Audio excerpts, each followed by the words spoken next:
nessa manhã, em nome do Senhor Jesus. Amém, amados? Quem é que gosta da Dani aqui? Acho que quem não levantou a mão é porque não gosta de você. Brincadeira, viu, amados? Para nós recebermos algo de Deus, né? De alguém que está falando aqui na frente, primeira coisa, a gente precisa, né, se agradar dessa vida aqui, porque senão, pensa, aquela baixinha, quando fala, fica chamando a minha atenção. Já falei de baixinha. Amém? Esteja com o seu coração realmente totalmente aberto ao Senhor e deixe o Espírito Santo de Deus ministrar aí no seu coração. Você chegou aqui com uma expectativa. Espero que você tenha chegado aqui com expectativa, porque você não será frustrado se você confiar no Senhor, no nome de Jesus. Graça e paz, igreja. Amém? Quem veio aqui para receber algo novo do Senhor? Porque hoje o Senhor tem para derramar sobre nós uma nova unção. O Senhor quer nos ensinar algo novo nesta manhã. Amém? Eu vou pregar lá no texto de Ezequiel, capítulo 47. Você já pode deixar aí na sua Bíblia o texto de Ezequiel 47. E o título dessa mensagem é Águas Purificadoras. O Senhor começou a falar ao meu coração no domingo passado aqui, quando eu estava cantando. O Senhor começou a falar comigo e falar ao meu coração sobre este grande rio, o rio de Deus, um rio que emana vida, que onde ele passa, tudo ele transforma. E o Senhor me dizia que este rio estava disponível para essa igreja, que este rio estava diante de nós e que esse rio emanava dele. Mas ele também me dizia que muitos não adentravam este rio. E o Senhor foi ministrando ao meu coração e eu perguntava para o Senhor, mas por que, Pai?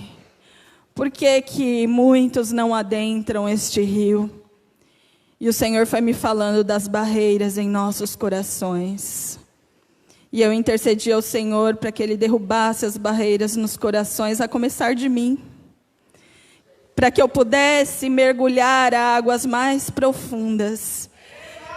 E o Senhor foi falando comigo no decorrer da semana. E quando Ele me falou isso do rio, eu estava aqui. Eu conversei com o pastor, puxei o pastor, falei com o pastor e o pastor falou, comunica a igreja, e ele veio ler o texto de Ezequiel. E o Senhor começou a ministrar no meu coração o texto de Ezequiel. E essa semana o Senhor continuou ministrando ao meu coração o texto de Ezequiel. A Sâmia passa com antecedência a escala das pregações e eu já tinha na minha mente aquilo que eu iria falar, eu iria pregar lá em Filipenses e eu estava tranquilo, o tema está escolhido. Só que à noite, na madrugada passada, o Senhor mudou todas as coisas. E eu fiquei de madrugada escrevendo tudo que o Senhor ia me comunicando. E essa semana o Senhor falou muito comigo através de Ezequiel. E o engraçado é que na semana tem um pastor que eu conheci através da Universidade da Família, onde eu e meu esposo fomos fazer um curso. E eu vi uma pregação que falava sobre o batismo de autoridade. A pastora também fala muito sobre o batismo de fogo. E esse pastor começou a falar sobre o batismo de autoridade. Eu comecei a ouvir essa palavra. E o Senhor foi acrescentando conhecimento. Só que em um determinado momento dessa ministração, ele pulou para o texto de Ezequiel. Eu falei, meu Deus, que mistério é esse? E o Senhor já estava falando comigo no texto de Ezequiel, e Ele pulou para o texto de Ezequiel e falou novamente deste grande rio. E eu falei, Senhor, se é isso que o Senhor quer, eis-me aqui, Senhor. Porque o que importa é o Senhor comunicar à sua igreja aquilo que o Senhor quer. Para trazer vida, para realinhar, para recalibrar os nossos pneus, para que a gente continue trilhando essa grande estrada, esta grande rota que o Senhor traçou para nós. E o Senhor vem falando comigo. E quando eu ouvi essa ministração de Ezequiel, o Senhor passava como um filme na minha mente, a minha própria vida. E Ele me mostrava como que Ele estava me atraindo para mais fundo deste rio. E quanto mais fundo eu adentrava, dizia o Senhor, mais coisas em mim iam morrendo. Eu dizia para o Senhor, mas esta morte dói. Esta morte dói. Esta morte machuca. E o Senhor falava, mas através das suas fraquezas o meu poder será aperfeiçoado. E o Senhor me mostrava que Ele estava me dando fôlego para continuar indo cada vez mais fundo neste rio. E eu creio, meus irmãos, que nós passamos por determinadas situações e lutas, e Deus vai nos dar vitória. Mas antes desta vitória, nós vamos passar por algumas situações difíceis, que nós só vamos conseguir passar se nós estivermos firmados com o Senhor, se a nossa fé estiver alicerçada no Senhor. Deus nos dá vitória, Deus nos consola neste caminho, Deus nos cura, Deus nos liberta, primeiramente para a honra e glória do nome dEle, mas também porque Ele nos ama, e também porque Ele quer que através das nossas experiências, principalmente das nossas experiências mais dolorosas, que nós também possamos passar essa experiência para outros que estão vivendo das mesmas lutas. Que nós possamos passar essa consolação que o Senhor nos dá para outras vidas. Deus não nos consola para que nós fiquemos confortáveis.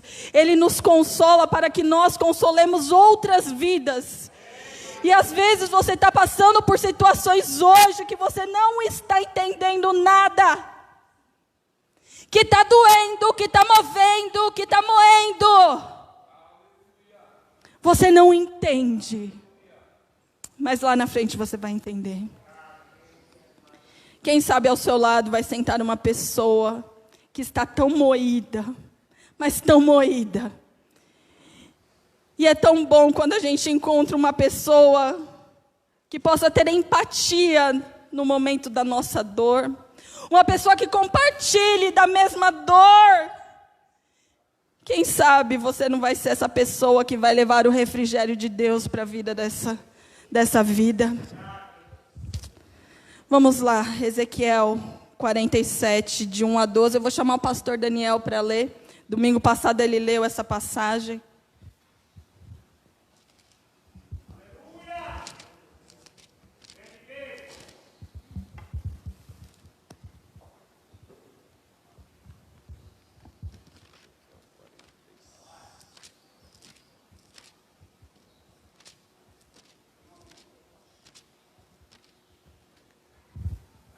Aleluia, louvado seja o nome do Senhor Jesus.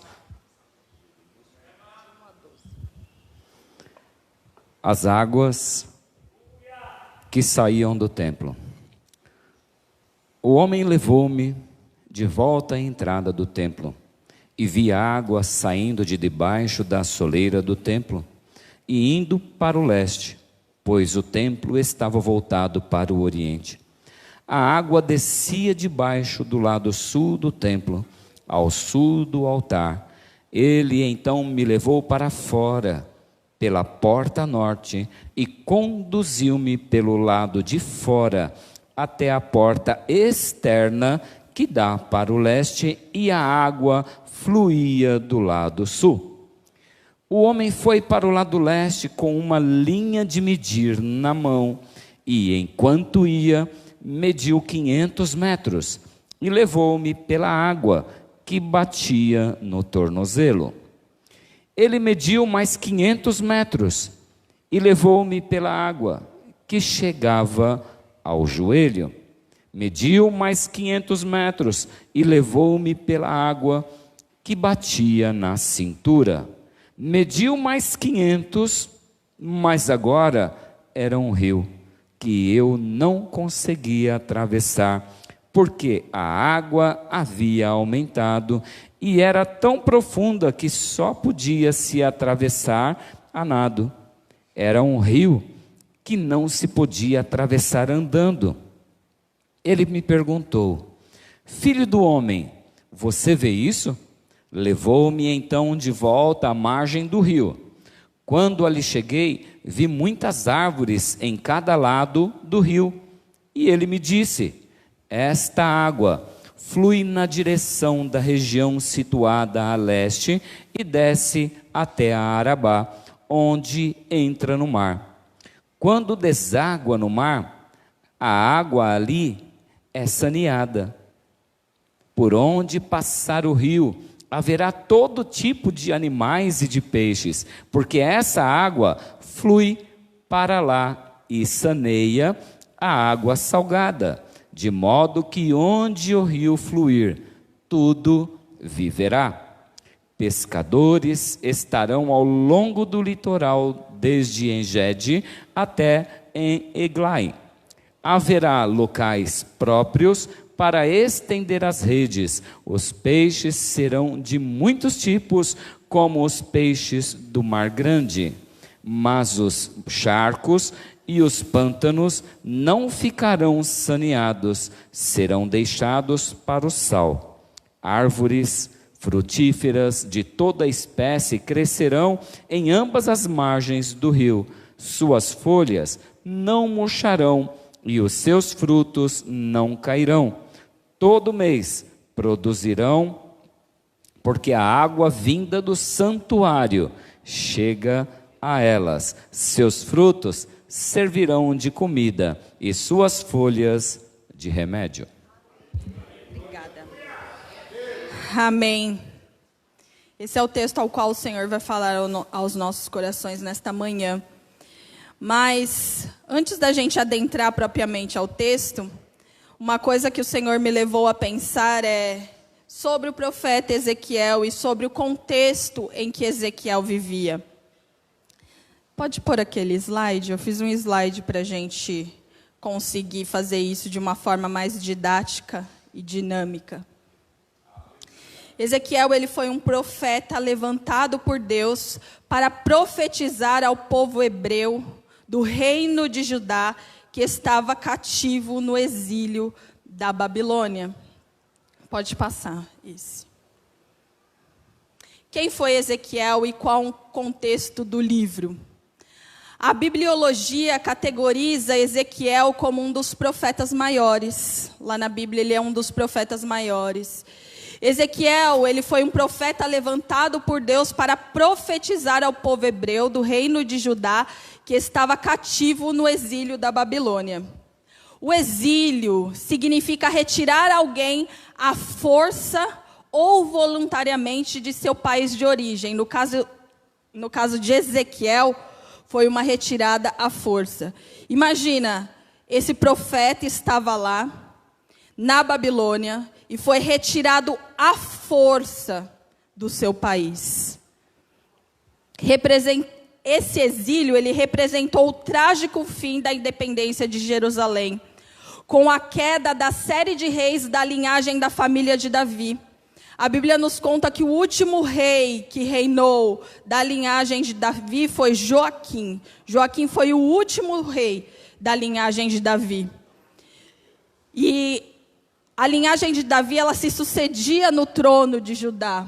Então, saía pai, entrava filho, depois foi o neto, e foi uma sucessão no trono de Israel. E o exílio pôs fim a essa sucessão, porque foi nomeado o rei da Babilônia, Nabucodonosor, nomeou um novo rei para Jerusalém. O profeta Ezequiel estava entre os aproximadamente 10.000 cidadãos de Judá, que foram levados para a Babilônia, quando o perverso rei Nabucodonosor invadiu Jerusalém lá no ano de 597, 598 a.C. Toda essa história e todos esses acontecimentos são narrados lá em 2 Reis 24, de 10 a 17. E Ezequiel estava na Babilônia desde que tinha por volta de 26 anos. O que aconteceu nesse contexto? O rei Nabucodonosor, que era o rei da Babilônia, invadiu Jerusalém, pegou lá do reino de Judá os príncipes, a família do rei, todas as pessoas importantes daquele reino, tirou aquelas pessoas e levou para a Babilônia. Lá em 2 Reis diz que só ficaram as pessoas mais pobres naquele reino. Ele ainda entrou no templo, levou várias coisas do templo que foi levantado pelo rei Salomão. Vejam, Nabucodonosor entrou no reino de Judá e tirou toda a identidade daquele povo. Ele trocou o rei, pegou aqueles príncipes e levou cativo. A gente vê também a continuação dessa história, deste cativeiro, lá na vida de Daniel, Sadraque, Mesaque e Abidnego, que tiveram seus nomes também trocados. O rei mexeu também com essa identidade daquele povo. Ezequiel, a Bíblia diz que Ezequiel era um sacerdote. E os sacerdotes, lá no Antigo Testamento, começavam a servir lá no templo com 30 anos. E Ezequiel completou 30 anos lá na Babilônia, que era o ano em que ele deveria começar a servir no templo. Mas Deus acabou usando Ezequiel de outra forma. Deus tinha outros planos para Ezequiel. Deus o chamou para ser profeta de Deus. E Ezequiel foi reconhecido como profeta de Deus lá nos capítulos seguintes de Ezequiel. Pode passar esse. Aqui, já está aqui. Ezequiel iniciou seu chamado profético com 30 anos. Era com esta mesma idade que deveria iniciar os seus serviços no templo como sacerdote, lá em Números 4:3. Pois Ezequiel era um sacerdote. Se a gente lê lá nas primeiras palavras lá de Ezequiel 1:3, vai falar que ele era sacerdote. Entretanto, no ano em que Ezequiel iniciaria seus serviços de sacerdote, ele estava na Babilônia, a cerca de 1.100 quilômetros de Jerusalém, cativo. E foi neste momento significativo da vida de Ezequiel que Deus chamou ele para ser profeta. Quando Ezequiel achou que nada mais poderia acontecer com ele, que para ele só estava reservado o cativeiro, o exílio, Deus o chamou para ser voz naquela nação. Seu ministério durou 23 anos. Isso é com base na última data registrada no livro de Ezequiel, lá Ezequiel 29:17.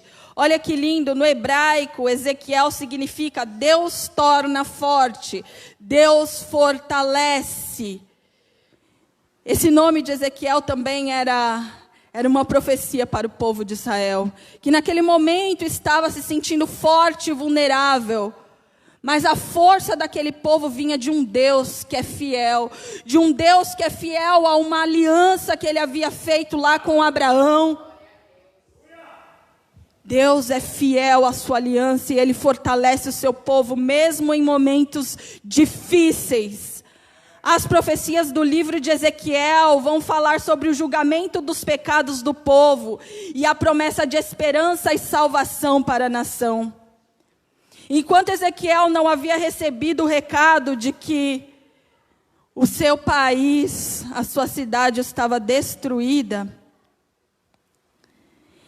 ele falava sobre os pecados do povo, Deus estava alertando o povo, mas assim que a cidade foi destruída, Ezequiel começou a trazer uma mensagem de consolo para o povo, uma mensagem de esperança para o povo, uma mensagem de um Deus que iria refazer aquela nação, queria juntar aquela nação que estava espalhada, iria refazer tudo aquilo que havia sido destruído. E é lindo ver a história de Israel, porque mesmo Israel pecando, mesmo Israel não sendo fiel a Deus, Deus ainda se mantinha fiel à sua aliança. Porque Deus não pode negar a si mesmo, a essência de Deus é fidelidade, Ele não pode negar a si mesmo. E agora que a gente já conhece um pouquinho do enredo do livro de Ezequiel, nós vamos adentrar ao capítulo que lemos. Nós vamos falar um pouquinho dessas águas purificadoras deste rio de Ezequiel. Na profecia do capítulo 47, Deus mostra a Ezequiel um rio, mas não é qualquer rio. Deus mostra um rio que vivifica.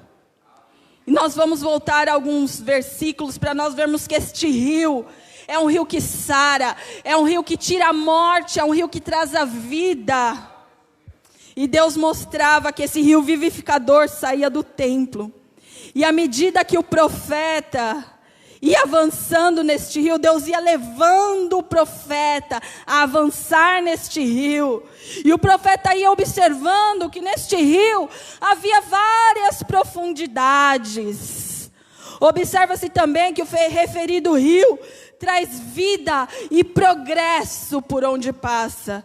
Ele não é um rio que deixa as coisas da mesma forma. É um rio que traz uma metamorfose. É um rio que mexe, um rio que modifica as coisas. É interessante falar desse poder vivificador e regenerador que esse rio possui. Porque no verso 47:8, o rio vai desaguar em um mar. E esse mar vai ter vida em lugar da morte, é o que diz o versículo.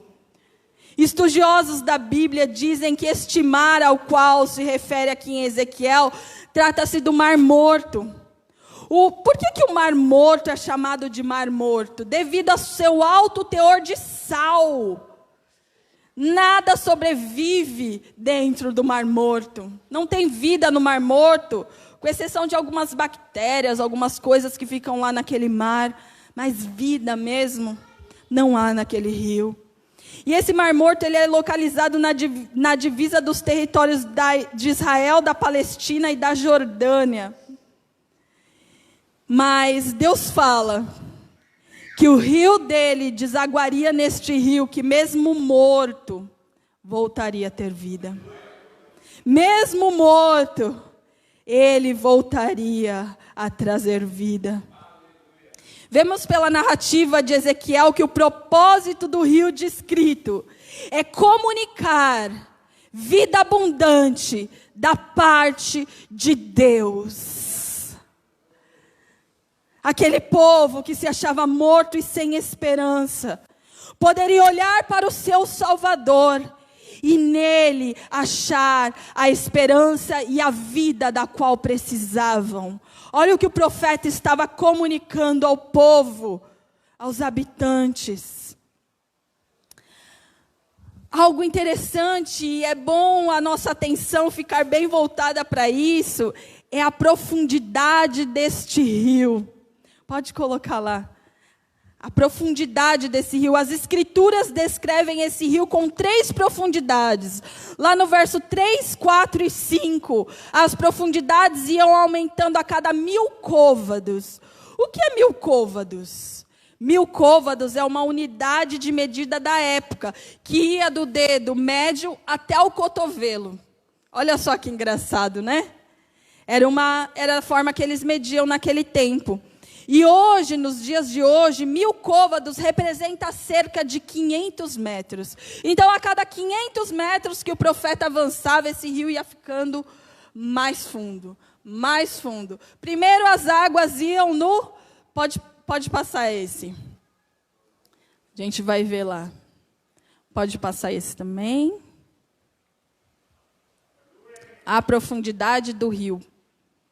Primeiro as águas iam nos tornozelos, depois as águas iam nos joelhos, depois as águas iam nos lombos, que é a cintura, né? E veja, depois que as águas iam na cintura, as águas ficavam tão profundas que não dava mais pé, não dava mais para atravessar andando. Ou ele se jogava e nadava, ou ele afundava, ou ele desistia, mas não era mais possível atravessar a pé. Pode ir. Olha lá a profundidade. Água nos tornozelos, água nos joelhos, vai descendo, vai ficando profundo. Água na cintura e água mais profunda. Mas o que Deus quer nos ensinar através destas águas? Será que o Senhor, Ele quer nos impulsionar a permanecer com água nos tornozelos. Será que o Senhor quer que nós avancemos mais um pouquinho, onde a água já bate nos joelhos? Será que o Senhor quer que nós avancemos mais um pouquinho neste rio, onde a água bate na cintura? E se você já está com a água na cintura, o Senhor quer que você avance mais. Avança mais 500 metros, diz o Senhor. Aonde não dá mais pé. Aonde saiu da tua dependência. Aonde é terreno da dependência de Deus. Aonde você precisa se jogar e nadar nos rios de Deus, nas águas do Espírito.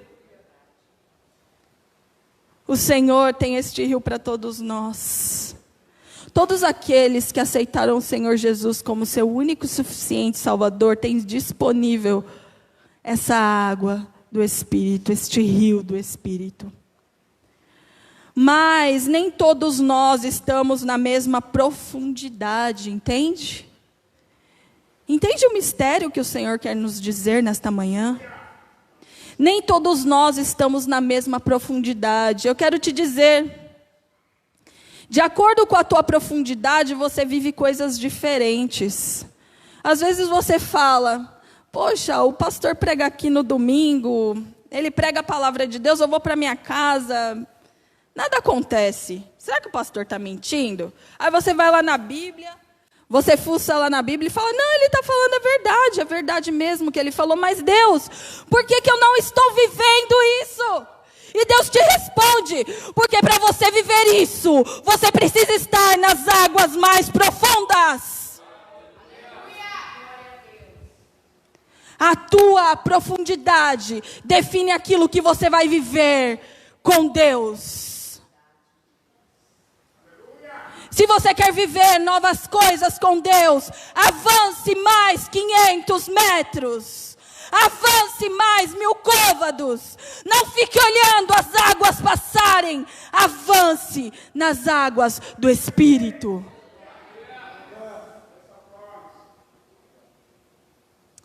E a Bíblia diz que a cada 1000 côvados a água ia subindo, a profundidade aumentando, a imersão no Espírito ia aumentando. Quem está só com os pés, ou os joelhos, ou a cintura imersa, tem o necessário de Deus para a sua salvação. Assim como o pastor Júlio disse na sexta-feira, tem o necessário, não te falta nada.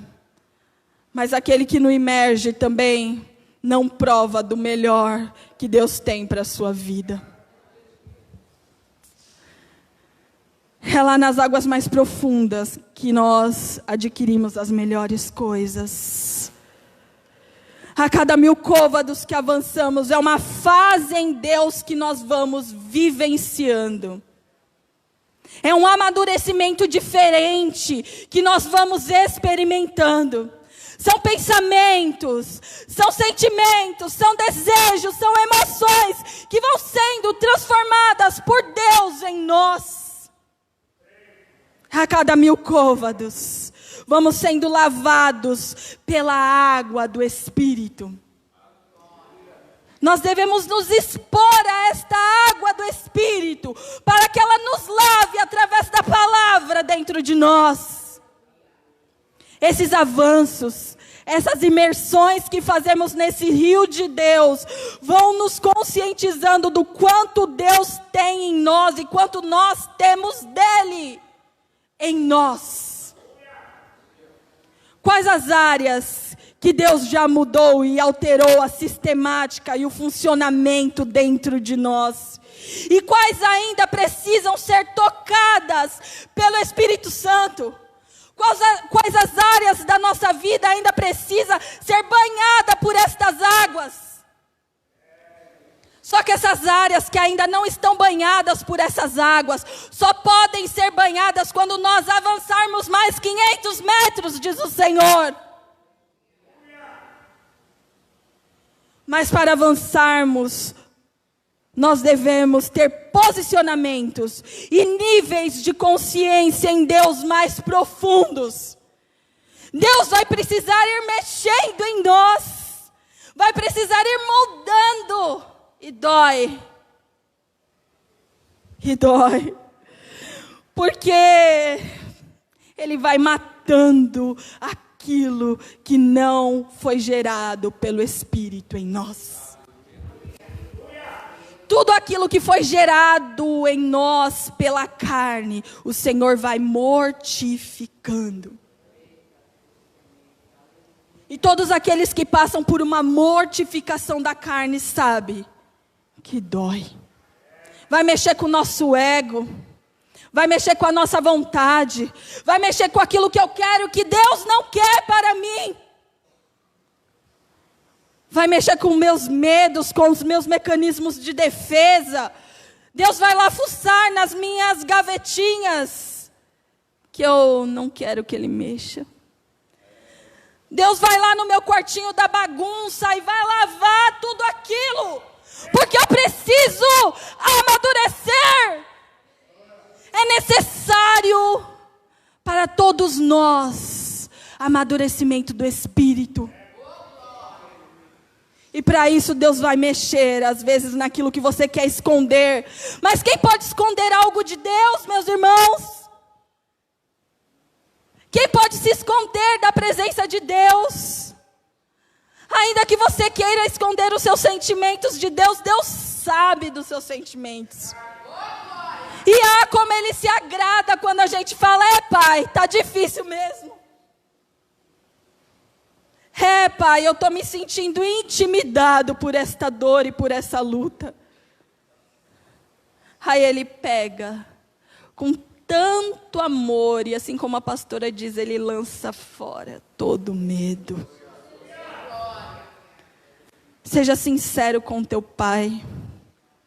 Dá lá a chavinha daquela gavetinha para Ele, onde você guarda aquelas coisas. Dá lá a chavinha para Ele daquele quartinho da bagunça e deixa Ele lá lavar com a água do Espírito, para que o novo venha sobre você. E para que a palavra de Deus seja verdade na sua vida. A palavra de Deus é salvação para todo aquele que crê. Deixa a palavra de Deus fazer o seu papel. Hoje a palavra de Deus está sendo lançada. E diz o Espírito de Deus que ela não voltará sem que ela faça o papel pela qual ela foi lançada. Aleluia! E nós vamos começar a viver algo que nós nunca vivemos antes. A passar algo que nunca imaginamos passar. Quando você começa a adentrar este rio que traz vida, aquilo que está morto começa a sair. O pecado começa a sair, a sujeira oculta começa a sair. Mas muitas vezes, como eu disse, o processo dói, porque Deus dilata o seu interior. Deus começa a tirar a casca do pecado. Deus começa a desmascarar os nossos mecanismos de escape. Deus começa a confrontar o pecado que está em nós. Deus começa a tirar as nossas máscaras. Inicia-se um processo de purificação da nossa vida. Pode passar. A água, quando eu estava escrevendo exatamente esse parágrafo, o Senhor colocou na minha mente: purificação da água, processo de purificação da água, para que a gente possa entender o processo que a gente passa de purificação. Olha só, o que Deus quer nos ensinar com o rio de Ezequiel. Olha só, lá em cima está a água suja. Para que esta água suja que está aqui chegue aqui, ó, limpinha, potável, boa para a gente beber. Olha por onde a água tem que passar: pelo carvão. Aquele carvão duro, bruto. Depois ela passa pela areia. E não terminou aí não. Depois a água vai passar pelo pedregulho e por último ela vai passar pelo cascalho. Até que essa água seja totalmente purificada. Está doendo? Você está passando pelo processo de purificação. O Senhor está te purificando. O produto dessa purificação é bênção nas nossas vidas. Antes da honra, antes da glória, antes de Cristo passar pela honra e pela glória, Ele teve que colocar uma coroa de espinho em sua cabeça. Ele teve que se fazer maldito num madeiro, porque lá no Antigo Testamento dizia que aquele que fosse pregado no madeiro seria maldito. Ele se fez maldito por nós. Deus escolheu o tipo de morte da qual Jesus iria sofrer. Diga-me a morte que você vai sofrer e eu te digo a glória que vai vir sobre a sua vida. E nós vemos a glória que veio sobre a vida de Cristo, porque Deus o exaltou. E lhe deu um nome que está acima de todo nome. Antes da honra e da glória, tem aí ó, o carvão, o cascalho, a areia. A gente acha mais fácil, sabe, irmãos? A gente expulsar Satanás. Sai, Satanás, da minha vida. Sai da minha casa. A gente acha mais fácil expulsar. Mas tem vezes que nós teremos que ver o diabo indo embora somente quando nós resistirmos a ele. Deus vai nos ensinar a resistir a Satanás. Não vai ter atalho, vai ser pela palavra. No reino de Deus não tem atalho. A rota de Deus não tem atalho.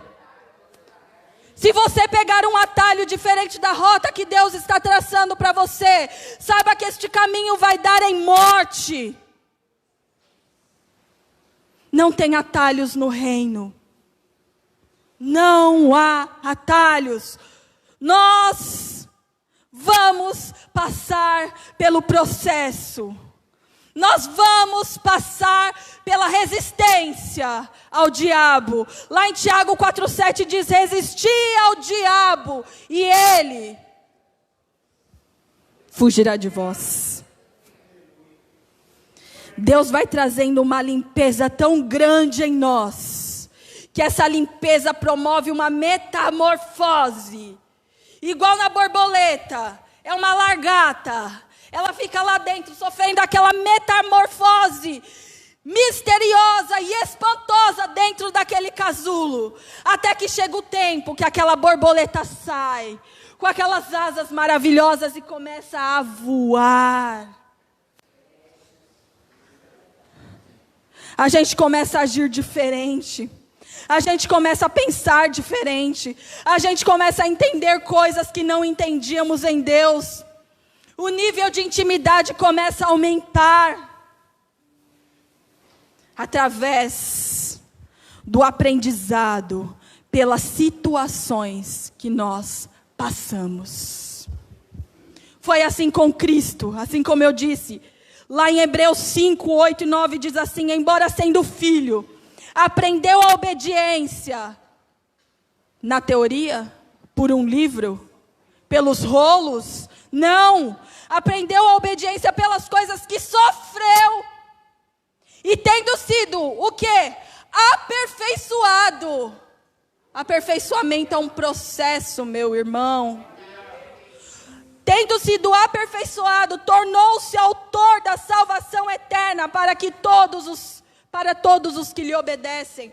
Antes da honra e da glória, tem a coroa de espinho, tem a cruz.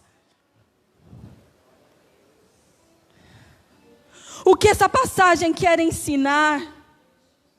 Esse mesmo pastor querido que eu estava ouvindo, chama-se pastor Juscelio, ele tem uma frase que casa direitinho com esse versículo. Diz assim: a descida de humilhação de Cristo determinou a subida de exaltação dele. Jesus se despiu de toda a sua glória. Aqui na terra habitou entre nós. Se fez como um humano, como eu e como você. para que um dia lá no livro de Hebreus o autor pudesse escrever que ele aprendeu a obediência pelas coisas que ele sofreu. Para o autor de Hebreus dizer que o nosso Cristo é o seu Cristo, ele também precisou ser aperfeiçoado. Lembra do que eu falei, que nas horas das lutas é tão bom ter alguém que tem a empatia, que sofreu a mesma luta? Tem alguém dentro de você que sofreu as mesmas coisas que você. Tem alguém dentro de você que compartilha das mesmas lutas. Tem alguém dentro de você que sofre o que você sofre, que sente o que você sente. Tem alguém dentro de você que te entende. Esse é Cristo. Lá em Filipenses 2, 5 a 11, diz assim: de sorte que haja em vós o mesmo entendimento que houve também em Cristo, que sendo em forma de Deus, olha só, não teve por usurpação ser igual a Deus, mas, olha só, mas esvaziou-se. Esvaziou-se. Tudo que é, Cristo fez assim, tudo que é de Cristo, eu me esvazio para que a tua glória resplandeça através de mim. Às vezes nós não damos espaço para a glória de Deus resplandecer através de nós, porque ainda nós queremos a glória para nós. Mas Deus não compartilha da sua glória com ninguém. Toda honra, toda glória é dele, pelos séculos dos séculos. Amém. Mas esvaziou-se a si mesmo, tomando a forma de servo. Ele poderia falar assim: não, eu vou lá para a terra, só que eu quero ser um rei, um governador. Não! Ele veio e falou: eu vou ser servo. O menino Jesus nasceu, ele não tinha nem bercinho, ele foi colocado em uma manjedoura. Ele não nasceu em um hospital chique da época, ele nasceu dentro de uma estrebaria, onde os animais se alimentavam, porque não tinha um lugar para que Maria se abrigasse para ter Jesus em alguma hospedaria.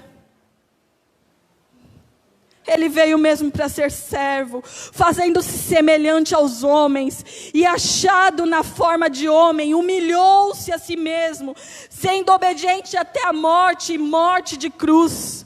Por isso também Deus o exaltou soberanamente, e lhe deu um nome que é sobre todo nome, para que ao nome de Jesus se dobre todo o joelho do que estão nos céus e na terra e debaixo da terra, e toda língua confesse que Jesus Cristo é o Senhor, para a glória de Deus Pai.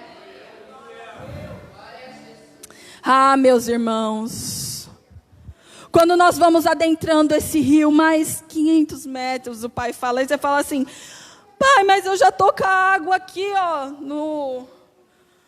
estou aqui com a água no meu, esqueci o nome, tornozelo. Mais 500 metros, filho. Ô, papai, tá bom.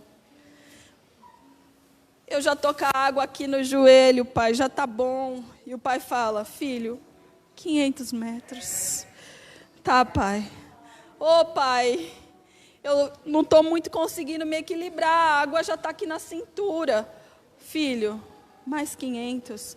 Mas, pai, se eu for mais 500, eu vou perder o meu equilíbrio, eu não vou mais conseguir ter o controle. Eu não vou ter mais o controle. E Deus fala: filho, mais 500 metros. E quando mais fundo fica, quando você sai do terreno raso e vai para o mais profundo, você amadurece. Quanto mais fundo fica, você começa a não dar mais pé, você começa a perder o controle a cada passo. E a partir de um ponto, você perde totalmente o controle e passa a viver verdadeiramente sob a dependência de Deus. E é nessa hora que Deus assume o controle. E depender de Deus é um aprendizado que é absorvido mediante as situações reais que vivemos. Nós não conseguimos aprender dependência na teoria. Não adianta você comprar um livro, correr lá na livraria, comprar um livro, chegar para a pastora Simone, pastor, escreve aí uma apostila sobre dependência. Ela pode até escrever para ficar mais didático, né? Mas você só vai aprender sobre dependência com situações reais da sua vida. Essa lição a gente só aprende vivendo. Mas quando isso acontece? Quando que eu aprendo sobre dependência? Principalmente nas nossas lutas e dificuldades. Quando acaba a última vasilha de arroz lá na sua casa, você precisa da dependência de Deus. Quando termina o último centavo da sua conta, você precisa da dependência de Deus. Quando você se depara com algo lá no seu serviço que desafia o seu conhecimento ou tudo que você sabe, se mostra insuficiente, você precisa da dependência e da suficiência de Deus. Quando você se depara com o seu relacionamento por um fio, quando você é abandonada ou abandonado, quando você se depara com uma doença sem cura, quando você não consegue controlar os seus pensamentos e sentimentos, e muitas inúmeras situações que os filhos de Deus vivenciam na terra, nos ensinam sobre dependência de Deus. Quando nós saímos do controle, quando tudo sai do controle, é a hora que Deus toma o controle. Na hora que o carro está desgovernado e vai bater, você solta do volante e diz: ai pai, vai bater agora. E Deus fala: peraí, agora eu tomei o controle. Eu estou no controle, eu estou te segurando, vem comigo. Vamos andar mais 500 metros, vem comigo, filho. Vem comigo. Os nossos 500 metros com Cristo são seguros. Nós estamos sobre a dependência dEle, somente dEle. Não tem mais a Daniela, não tem mais a Simone, não tem mais o Daniel, só tem Cristo. Não tem mais a avó, não tem mais o Rafa, não tem mais o Vinão, não tem mais a Ju, não tem mais a Vanusa, só tem Cristo. Isso é dependência. Dependência é quando alguém for te procurar e não te achar. E só te acha quando procura Cristo, porque você está nele. Quem quiser te achar vai ter que procurar Ele para te encontrar. Isso é dependência. Isso é dependência.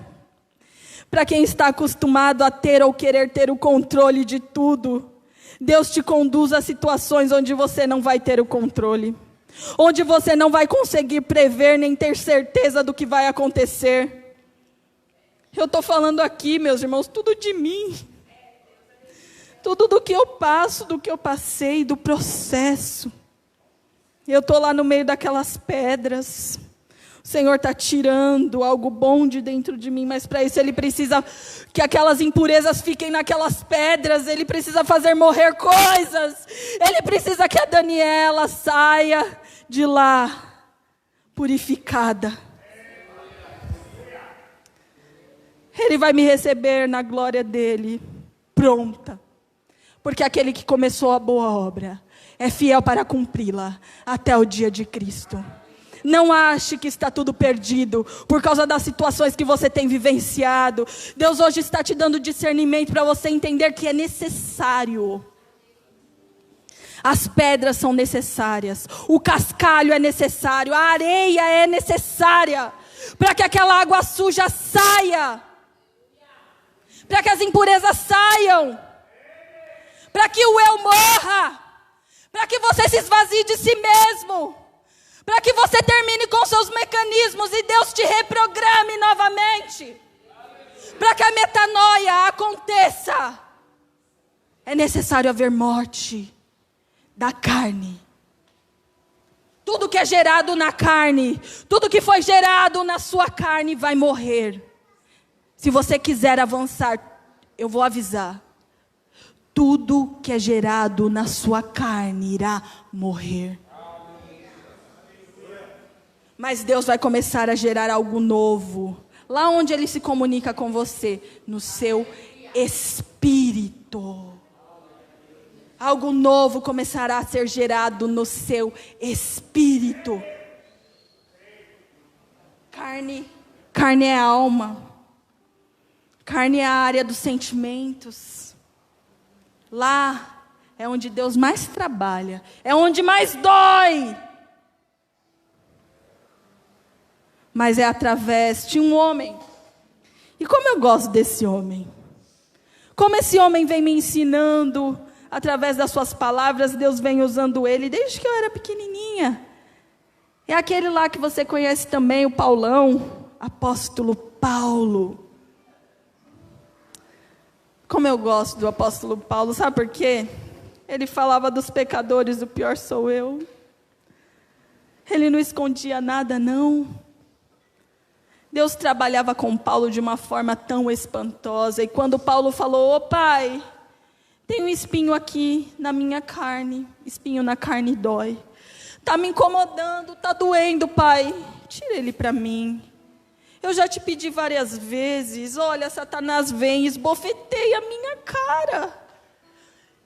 Por causa desse espinho. E Deus olha para ele e fala, ô Paulo, deixa eu te falar uma coisa. Você tem tudo o que você precisa. Sabe por quê? A minha graça te basta. E o meu poder, sabe, Paulo, esse espinho, essa fraqueza que você acha que vai te matar, eu não posso tirar não, sabe por quê? O meu poder está se aperfeiçoando em você através dessa fraqueza.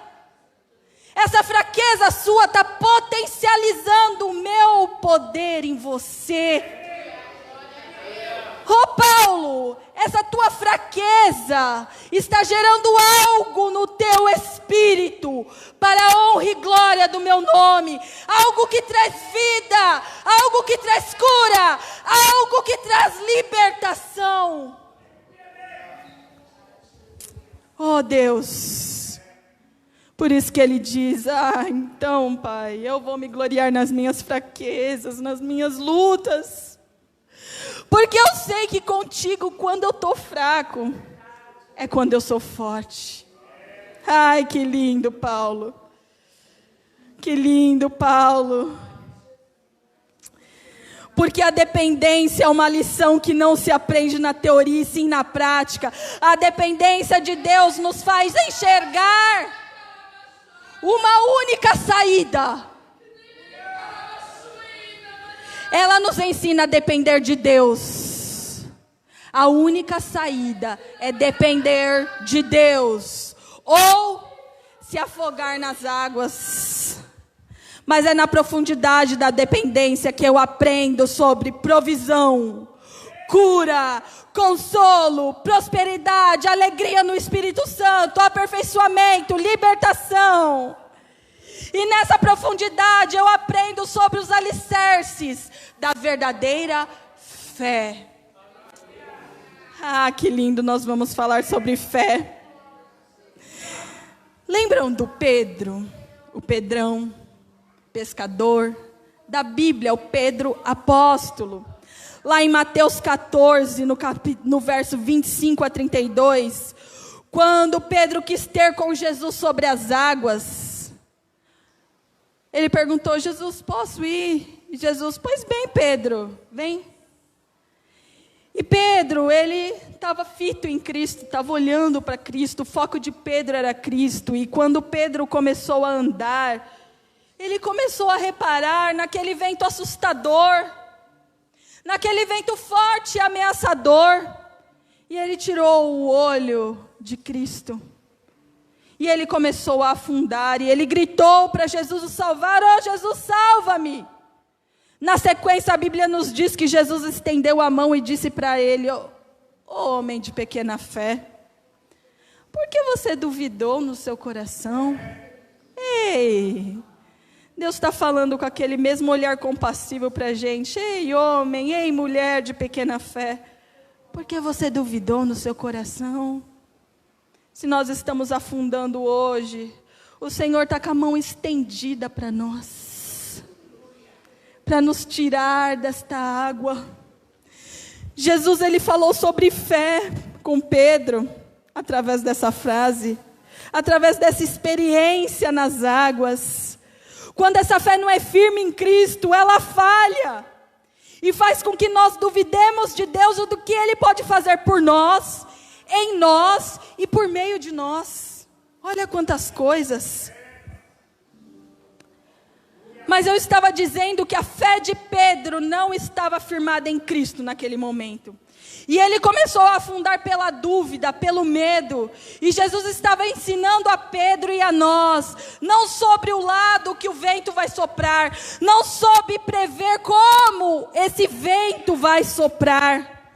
Mas ele estava nos ensinando que é certo que o vento vai soprar. No mundo tereis aflições. É certo que esse vento vai soprar. Algumas vezes mais alto e forte, e pode ser assustador para nós. Mas que no meio daquele vento ameaçador, Ele está com você. E essa é uma certeza. O vento vai tentar te cegar e tirar o teu foco de Cristo. E você só vai conseguir enxergar e caminhar através dos olhos da fé. Nos momentos de ventos da vida, você só consegue enxergar pelos olhos da fé. Você só consegue acessar a Deus por meio da fé. Há terrenos árduos, há mares revoltos, onde só a fé firmada em Deus pode nos guiar. Esse mesmo pastor Juscelio, ele diz algo muito inteligente sobre a fé. Olha só o que ele diz, presta atenção. A fé não é um produto da alma. A fé é um produto do Espírito. A fé não sente, a fé sabe. Ou seja, a fé não é produzida pela palavra de Deus na sua alma, onde residem os seus sentimentos. Porque a fé não é um sentimento, a fé é uma certeza. A fé é produzida por Deus no seu Espírito, que é onde Deus se comunica com você. E lá Deus estabelece a fé como uma certeza. Você pode não sentir que Deus está com você, mas a tua fé nesses momentos, ela vai te dizer que Deus está com você e em você. Não é o que eu sinto, é o que eu sei pelo Espírito, que Deus está comigo no meio do vento. E eu não vou afundar. Se Deus te levou hoje a mergulhar neste rio, se você está contemplando pelo Espírito este rio, e se você está caminhando nas regiões celestiais em profundidade para este rio, saiba que isso vai te mudar para sempre. Isso vai alterar você de tal forma que muitas vezes a sua esposa, o seu esposo, ou a pessoa mais íntima de você não vai te entender. Ele não vai entender as suas dores, ou ela não vai entender as suas dores. A sua melhor amiga não vai entender o que você está falando. Às vezes você nem sabe verbalizar para as outras pessoas o que você está sentindo. É um mistério tão íntimo, seu e Deus. Vai ter hora, meu irmão, que é só você e Deus. Vai ter hora que só Deus vai saber o que você está sentindo. Vai ter hora que só Deus vai saber pelo moedor que você está passando. Pode ser que você esteja passando um processo de vida que está te machucando. Que está te machucando. Uma situação que você mesmo, na presença de Deus, você sente que está sendo moído. Algo que maltrata os seus sentimentos, que dói. Você diz que só quem passa sabe. E Deus responde para você, eu sei. E Ele sabe pela situação que você está passando. Ele consegue te entender, Ele sente exatamente o que você está sentindo. E sabe por quê? Sabe por que Deus te sente? Presta atenção. Porque você está nele e Ele em você. Porque Deus se move em você e você se move por meio dEle. Por isso Ele sabe o que você está sentindo. João 15,4 diz, permaneçam em mim. E eu permanecerei em vocês. Nenhum ramo pode dar fruto por si mesmo, Se não permanecer na videira, vocês também não podem dar frutos, se não permaneceres em mim. Se nós permanecermos em Cristo, nós vamos frutificar para a vida. E cada dificuldade, cada luta que você passa, Deus vai te moldando naquilo que você achou que ia acabar com você. Deus faz com que essas águas do rio dele te tragam restauração, vida e cura para os solos áridos do seu coração. Quando você pensa que a sua fraqueza e a sua insegurança iam finalizar com você, o poder dele vai se aperfeiçoando bem na sua fraqueza, 2 Coríntios 12, de 9 a 10. Quando você pensa que está fraco, Deus te forma forte. Como o significado do livro de Ezequiel diz, Deus torna forte, Deus fortalece.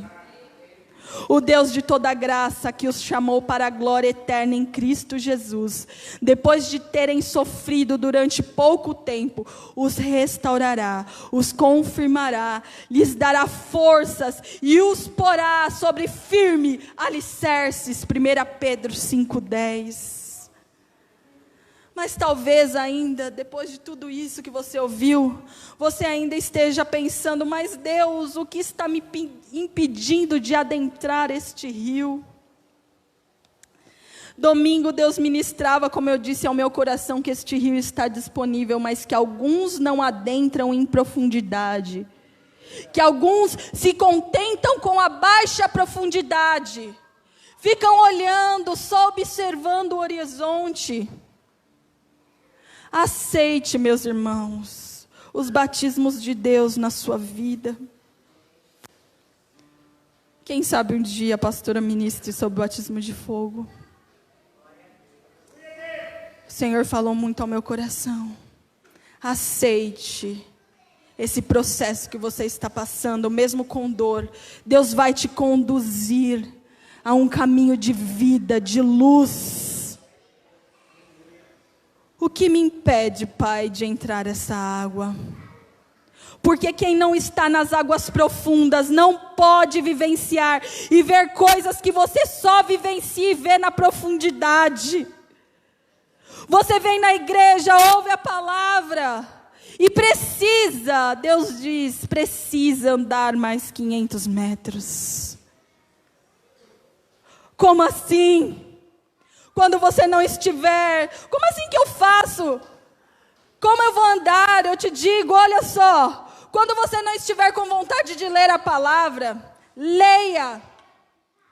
É o 500 metros que você vai andar.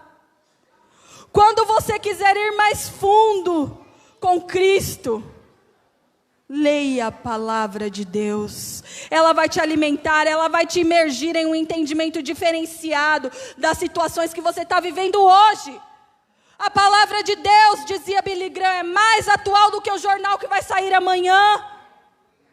Quando não quiser orar, ore. A oração fará com que a sua intimidade com Deus seja levada a níveis mais profundos. Quando quiser desistir, resista, não desista, porque isso te levará para águas mais profundas em suas forças em Deus. Você verá que Deus está te sustentando. Quando estiver diante do pecado, não ceda. Fuja do pecado, você verá que o diabo vai fugir de você. Um segredo, meus irmãos: o diabo não gosta de águas profundas. Ele prefere a margem. Quanto mais profundo você for, mais longe o diabo estará de você. Ou quanto mais raso espiritualmente você for, mais perto o diabo estará de você. Porque você estará mais fraco. Porque o raso não quer compromisso verdadeiro com Deus, vive aquela vida espiritual morna, religiosa. O diabo não liga se você sabe a palavra. Ele não liga se você canta louvor. Ele olha para mim, e daí que você canta louvor? E daí que você dá aula para as crianças, para os adolescentes? O problema é seu, e daí? Ele não se intimida. Ele não se intimida. Se eu colocar a roupinha de crente, a máscara de crente, Ele vai olhar para a minha cara e vai falar: isso não me intimida. Isso não intimida. Ele não liga se você vai para a igreja, mas ele não suporta uma coisa, meus irmãos. Ele não suporta crente que ouve e pratica a palavra. Ele não suporta crente que vive em santidade. Ele não suporta crentes santificados pelas águas profundas da palavra de Deus. Ele não suporta. Ele não suporta crente que apresenta resistência ao pecado. Ele foge. É o que a Bíblia diz. Por isso vamos abandonar essa vida pseudo-cristã, essa vida espiritual medíocre. Vamos avançar a águas mais profundas. O Senhor está nos chamando. As águas que trazem consciência cristã, posicionamento cristão diante das situações da vida. É tempo dessas águas purificadoras do Senhor lavarem as nossas intenções e motivações erradas, levar embora a murmuração, a sensualidade, a fornicação, a mentira, os vícios, o conformismo com o mundo, o comodismo. É hora de sairmos das zonas de conforto. É confortável ficar com águas aqui, com águas no joelho. Saia da sua zona de conforto. É hora de soltarmos os pés nas águas. É hora de você adentrar as águas e soltar os pés. É hora de nadarmos nas águas purificadoras do Senhor. Para florescermos, para experimentarmos transformação e vida em nós. Que o Senhor venha queimar em seu peito essa vontade de avançar no reino de Deus. E que este mesmo fogo que queima o nosso pecado, este mesmo fogo, assim diz esse pastor Juscelio também, este mesmo fogo que vem, que mata o meu pecado, que queima o meu conformismo, que queima o meu ego, é o mesmo pecado que me acende. Aliás, é o mesmo fogo que me acende para o reino de Deus. Este fogo de Deus vai queimar o teu pecado, mas ele vai te acender. Ele vai matar o que está morto e vai fazer florescer a vida dele em nós. Para que você vai e professe a sua fé, o seu Cristo. Que você mostre o seu Cristo que está aqui. Para que você seja mesmo uma igreja para fora, uma eclésia. É muito legal a gente estar aqui ouvindo a palavra de Deus, mas Deus não nos chamou só para estar aqui dentro. Deus nos chamou para ir lá fora. Às vezes eu não vou poder ir lá na sua faculdade pregar para os seus amigos. Às vezes não vou poder ir lá na sua escola pregar para as pessoas de lá. Eu não vou estar lá no seu serviço, mas você vai estar. Você é igreja lá, você é agente de Deus lá. Deus quer te purificar para que você traga luz através da palavra de Deus para as outras pessoas também. E eu vou terminar com uma frase final, também desse pastor. Ele diz assim: todos na Babilônia comiam os manjares do rei. Lá a história de Daniel. Que todos comiam os manjares do rei, mas Daniel firmou em seu coração, junto com os outros jovens, que eles iriam se abster dos manjares do rei, iriam se alimentar só de verdura, de legumes.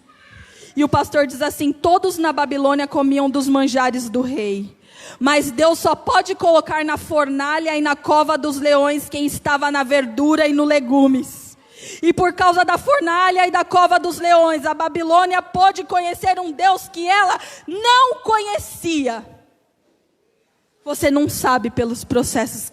Aliás, você sabe os processos que você está passando, mas você não entende os processos que você está passando. Mas Deus sabe que Ele pode contar com você. Deus sabe que através desses processos pessoas vão conhecer a Cristo. Ele sabe que através desses processos você vai se aproximar dEle. Por isso caminhe, mergulhe nas águas do Senhor. Decida hoje caminhar mais 500 metros. Decida hoje se soltar da sua dependência em si mesmo. Dependa de Deus. Nade em águas mais profundas. No slide ficou alguma coisa? Deixa eu ver os últimos. Nade em águas mais profundas. Aleluia. Aleluia. Pode passar. Pode passar. Pode passar esse também. Pode passar. Esse. Por que, Pai, que eu não consigo adentrar águas mais profundas? Deus, Ele quer derrubar os gigantes e as muralhas que estão dentro do nosso coração, que nos impedem de adentrar águas mais profundas. Darei a vocês um coração novo e porém um espírito novo em vocês. Tirarei de vocês o coração de pedra e em troca darei um coração de carne. Ezequiel 36:16. Que essa palavra dos rios de vida do Senhor estejam no seu coração. Que essas palavras dos rios de vida do Senhor estejam na sua vida, porque este rio é semelhante ao rio que fluía no jardim do Éden, e ao rio da vida, da Nova Jerusalém, que fluiu do trono de Deus. Este rio também é semelhante ao que Jesus mencionou: quem crê em mim, como diz as Escrituras, rios de água viva correrão do seu ventre. João 7:38. Essa água viva é o Espírito Santo e as bênçãos de vida que Ele veio nos trazer nesta manhã. Que Deus abençoe a sua vida. Eu agradeço a oportunidade em nome de Jesus.